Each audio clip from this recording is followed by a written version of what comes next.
नमस्कार, सभी साथियों का स्वागत है परम क्लासेस में। मैं परम सुख यादव। आज का जो टॉपिक होगा मेरा क्या होगा भाई? समास होगा। क्या होगा? समास। समास बड़ा इंपॉर्टेंट टॉपिक है, बच्चे कहते भी हैं। जितने भी साथी हमारे यहाँ बता रहे थे कि सर थोड़ा सा इंपॉर्टेंट कुछ समास में बता दीजिए जिससे हम लोग समास को समझ सकें और पहचान सकें कि कैसे पहचानना है समास, और जो त्रुटियां हमारी होती हैं उन त्रुटियों को कैसे दूर किया जाए उसके भी बारे में बताइएगा। जो अपवाद जैसे शब्द आ जाते हैं कि उसमें कौन सा समास होगा, ऐसी समस्याओं को दूर करने के लिए मैं कुछ नए तरीके और समास को नए रूप से पढ़ाऊंगा। आप लोग जरूर देखिएगा। कुछ स्टूडेंट्स विद्यार्थी जो मेरे हैं मुझसे पढ़ चुके हैं और जो कुछ नए साथी जुड़े हुए हैं मुझसे, वो लोग भी देखेंगे इसको। ये बहुत अच्छी बात है कि समास जो हम लोग आज पढ़ेंगे उसमें हम लोग ऐसी चीज़ें सीखेंगे कि समास एकदम परिभाषा हो या उसके शब्दों की पहचान हो, सबको एक साथ सीखेंगे जिससे हमारी तैयारी अच्छी हो जाएगी। ठीक है, तो देखिए शुरू करते हैं समास टॉपिक। समास की बात करें तो समास को अगर हम दो भागों में डिवाइड करते हैं, सम प्लस क्या होता है? आस। क्या होता है भाई? सम प्लस आस। पहले समास का थोड़ा सा परिचय देते हैं, उसके बाद समास के प्रकार भी मैं बताऊंगा, कैसे परिभाषा उसकी याद करनी है वो भी मैं बताऊंगा। ठीक है, सम का मतलब क्या होता है? पास, या आप कह सकते हैं समीप। पास या समीप कह सकते हैं, या समीप या पास कह सकते हैं। और आस का मतलब क्या होता है? मिलना या बैठना। यानी पदों का पास बैठना, पदों का पास मिलना या बैठना। किसका मिलना भाई? पदों का। पदों का पास बैठना या मिलना क्या कहलाता है? समास कहलाता है। पदों का पास बैठना या मिलना क्या कहलाता है? समास कहलाता है। बड़ी छोटी सी परिभाषा है। इसके अलावा समास को संक्षिप्तीकरण भी कहते हैं। समास को क्या कहते हैं भाई? संक्षिप्तीकरण भी कहते हैं। क्या कहते हैं? संक्षिप्तीकरण भी कहते हैं। देखिए साथी, जरूरी बात तो यह है कि जो समास होता है, समास का वास्तविक अर्थ ही होता है संक्षिप्त करना। समास का वास्तविक अर्थ क्या होता है? संक्षिप्त करना होता है। और अब किसका संक्षिप्तीकरण होता है? दो या दो से अधिक पदों के, यानी आप कह सकते हैं दो या दो से अधिक पदों को संक्षिप्त करके एक नए पद का निर्माण करना या एक नए शब्द का निर्माण करना ही क्या कहलाता है? समास कहलाता है। क्या कहलाता है भाई? समास कहलाता है। फिर से एक बार मैं परिभाषा बता दे रहा हूं कि समास का मतलब होता है संक्षिप्तीकरण। दो या दो से अधिक पदों का संक्षिप्त रूप क्या कहलाता है? समास कहलाता है। क्या कहलाता है? समास कहलाता है। जैसे एग्जाम्पल के तौर पर एक देखिए, मैंने लिखा है रसोई के लिए घर। रसोई के लिए घर। देखिए इसमें चार पद हैं। इन चारों पदों का संक्षिप्त करके हमने एक नया नाम दिया। क्या नाम दिया भाई? रसोई घर। इसीलिए मैंने कहा दो या दो से अधिक पदों का संक्षिप्त रूप क्या कहलाता है? समास कहलाता है। तो ये जो रसोई घर है इसे क्या कहेंगे? समास कहेंगे। क्या कहेंगे भाई? समास कहेंगे। अच्छा, एक जरूरी बात यह भी है, समास को कई नामों से पुकारा जाता है, जिसमें पहला नाम तो आपका संक्षिप्तीकरण हो गया। इसके अलावा समास को क्या कहते हैं? समस्त पद भी कहते हैं। क्या कहते हैं भाई? समस्त पद भी कहते हैं। इसके अलावा क्या कहते हैं? सामासिक पद भी कहते हैं। क्या कहते हैं? सामासिक पद भी कहते हैं। ठीक है, समास को समस्त पद भी कहते हैं। इसके अलावा क्या कहते हैं?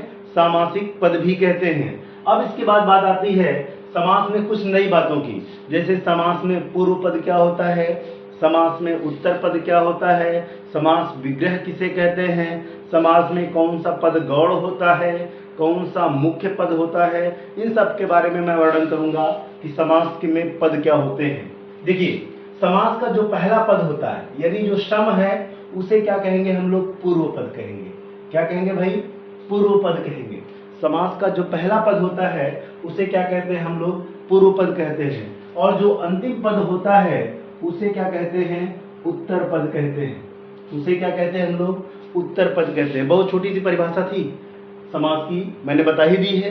अब देखिए ये भी जान गए आप कि समास का जो पहला पद होगा, प्रथम पद होगा, उसे आप लोग क्या कहते हैं? पूर्व पद कहते हैं। और समास का जो अंतिम पद होगा उसे क्या कहेंगे? उत्तर पद कहेंगे। इससे हमें एक बात तो क्लियर हो गई, समास में मुख्यतः दो पद होते हैं। समास में मुख्यतः कितने पद होते हैं? दो पद होते हैं। एक पद क्या कहलाता है? आपका पूर्व पद कहलाता है, और दूसरा पद क्या कहलाता है?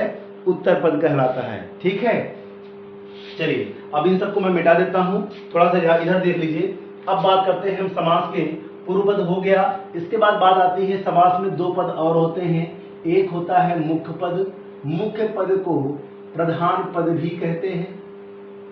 मुख्य पद को प्रधान पद भी कहते हैं। तो ये क्या करता है भाई? अर्थ या भाव प्रकट करता है। अर्थ या भाव क्या करता है? प्रकट करता है। दूसरा होता है गौड़ पद। कौन सा पद होता है? गौड़ पद होता है जो अर्थ या भाव प्रकट नहीं करता।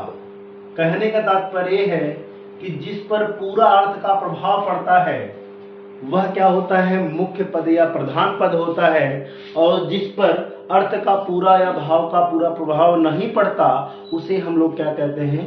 गौड़ पद कहते हैं। और एक जरूरी बात यह है कि मुख्य का विलोम गौड़ होता है। मुख्य का विलोम क्या होता है भाई? गौड़ होता है। एक आपको विलोम शब्द भी है, याद रखना है, क्योंकि जिन बच्चों को यूपीएसआई, यूपीपी या आरओ का पेपर देना है तो उनके एग्जाम के लिए बड़ा ही इंपॉर्टेंट शब्द है। मुख्य का विलोम क्या होता है? गौड़ होता है, ये जानते रहिएगा। ठीक है, अब मैं मिटा देता हूं इन सबको। उसके बाद बात आती है हमारी समास के समास विग्रह की। ठीक है, समास विग्रह की।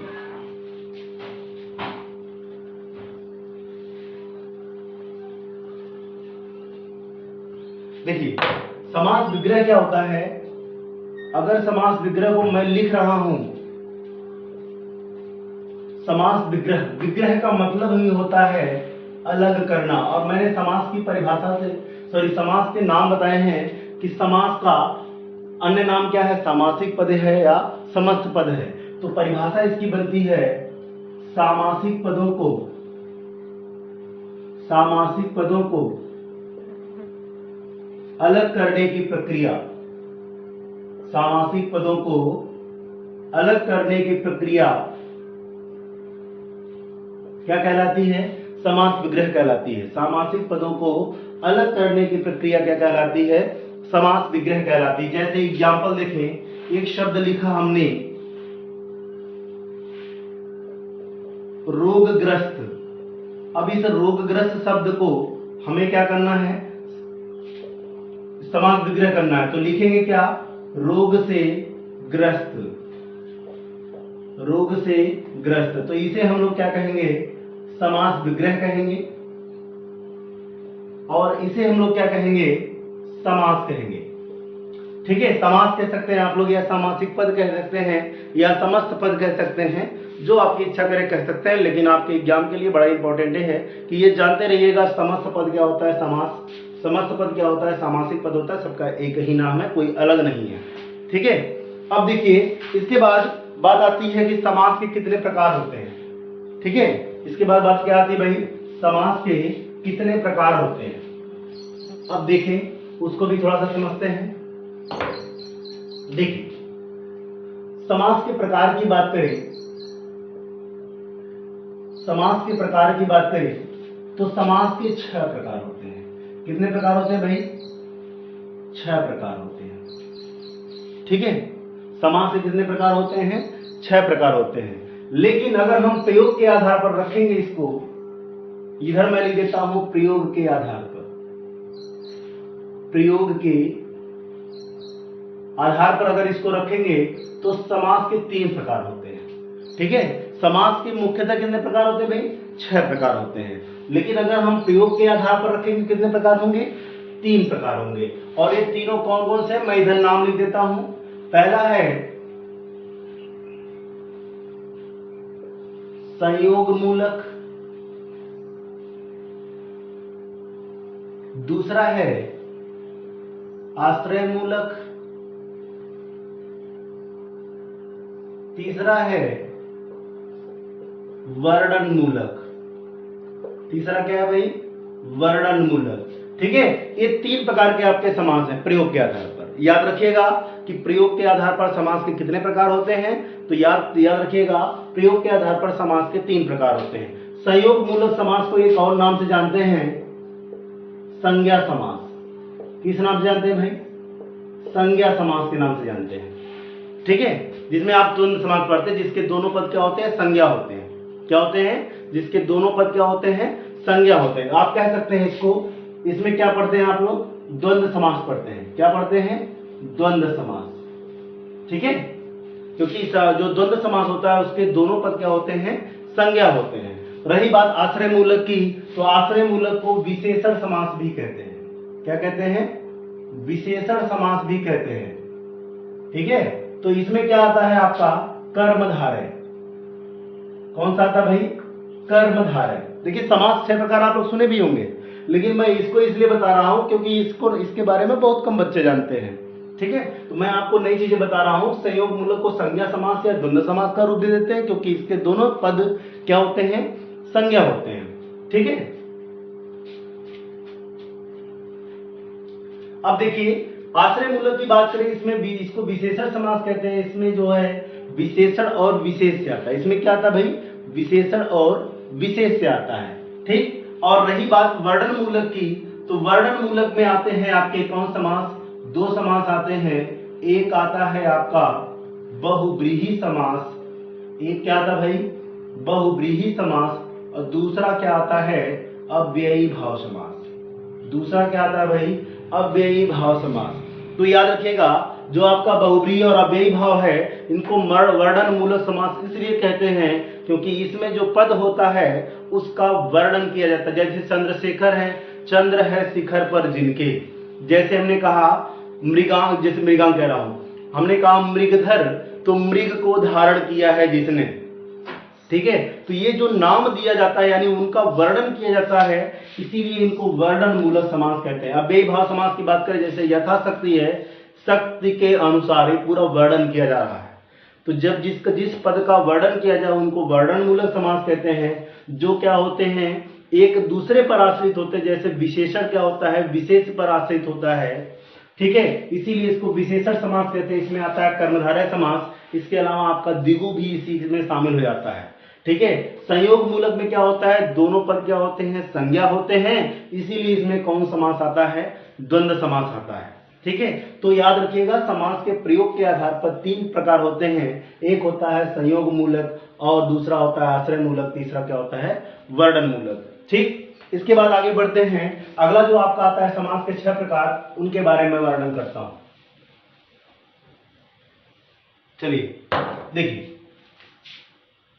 समास के 6 प्रकार जो आप पढ़ते हैं, कैसे पढ़ते हैं? अगर हम परिभाषा को देखें, किसको देखें? परिभाषा को।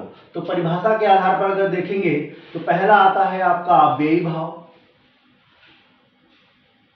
दूसरा आता है आपका तत्पुरुष,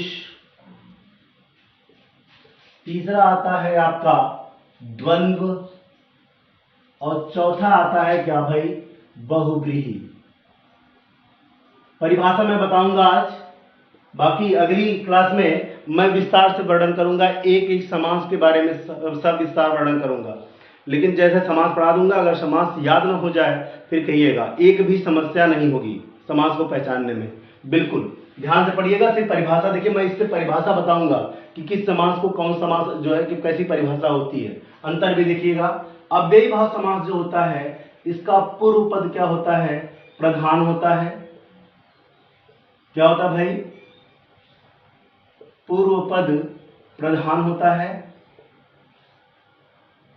या आप इसको मुख्य भी कह सकते हैं कि पूर्व पद क्या होता है? प्रधान या मुख्य होता है। तो उत्तर पद क्या होगा मित्रों? उत्तर पद होगा आपका गौड़। उत्तर पद क्या होगा? गौड़ हो जाएगा। ठीक है, अब देखिए तत्पुरुष समास का उल्टा क्या होता है? सॉरी, अव्ययी भाव समास का उल्टा क्या होता है? तत्पुरुष समास होता है। अव्ययी भाव समास का उल्टा क्या होता है? तत्पुरुष समास होता है। यानी तत्पुरुष समास का क्या हो जाएगा? उत्तर पद प्रधान होगा। क्या होगा दोस्तों?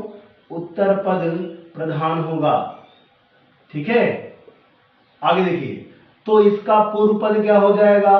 गौड़ हो जाएगा। पूर्व पद क्या हो जाएगा? गौड़ हो जाएगा। आपका एक एग्जाम हुआ था नलकूप का, नलकूप विभाग का हुआ था एग्जाम।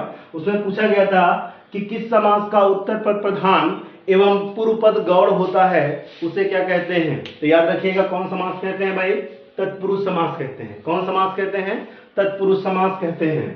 ठीक है,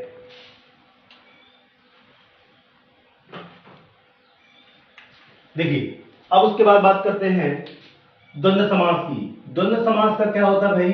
दोनों पद प्रधान होता है। क्या होता है? दोनों पद प्रधान होता है।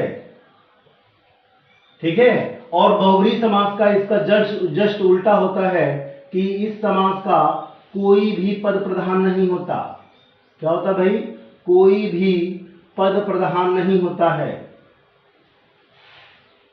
अब जवाब बात यह है कि कुछ किताबों में लिखा रहता है कि इसका तीसरा पद प्रधान होता है। भाई देखो, होते समास के दो ही पद हैं। मैंने अभी बताया कि पूर्व पद होता है, उत्तर पद होता है, तो उसी के आधार पे ही हम लोग परिभाषा याद करेंगे। तो जब दोनों पद प्रधान नहीं होते हैं तो दोनों पद मिलकर क्या करते हैं? तीसरा अर्थ प्रकट करते हैं, यानी तीसरा पद क्या करते हैं? प्रधान बनाते हैं, वही अर्थ प्रकट करता है। ठीक है, तो ये जानना जरूरी है कि याद रखिएगा, बहुब्रीहि समास का कोई भी पद प्रधान नहीं होता। परिभाषा उल्टी देखिए कैसे चलती है। अव्ययी भाव समास का उल्टा क्या होता है? तत्पुरुष समास। इसका पूर्व पद प्रधान है तो इसका उत्तर पद प्रधान है।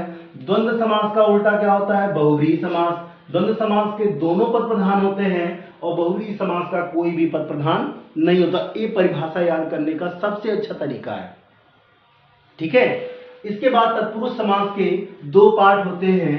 एक होता है आपका कर्मधारय समास। परिभाषा के आधार पर दे रहा हूं भैया, देखिए होते समास के टोटल 6 भेद ही हैं, कर्मधारय, और एक क्या होता है भाई? द्विगु समास। तो याद रखिएगा, कर्मधारय समास का भी उत्तर पद ही प्रधान होता है। क्या होता है भाई? कर्मधारय समास का उत्तर पद ही प्रधान होता है और द्विगु समास का भी उत्तर पद प्रधान होता है। इसीलिए जो आपके तीनों समास हैं, ये तीनों समास हैं एक ही हैं। तो लोग कुछ किताबों में पढ़ते हैं कि समास के 4 भेद होते हैं, लेकिन आप भैया जानते रहिएगा, समास के 6 भेद माने जाते हैं। समास कितने भेद माने जाते हैं? 6 भेद माने जाते हैं। वो ये पूरे टोटल हैं। परिभाषा के आधार पे तत्पुरुष समास में ही से कर्मधारय और द्विगु निकलता है, क्योंकि कर्मधारय का भी उत्तर पद प्रधान होता है और द्विगु का भी उत्तर पद प्रधान होता है। तो आज के लिए परिभाषा इतनी ही, सिर्फ परिभाषा का वर्णन किया है। मिलते हैं अगली क्लास में बढ़िया तैयारी के साथ अव्ययी भाव समास को लेकर। धन्यवाद। ठीक है दोस्तों, पढ़िएगा। अगर वीडियो अच्छा लगेगा तो लोगों को शेयर करिएगा और उनको भी पढ़ने का मौका दीजिएगा। ठीक, धन्यवाद।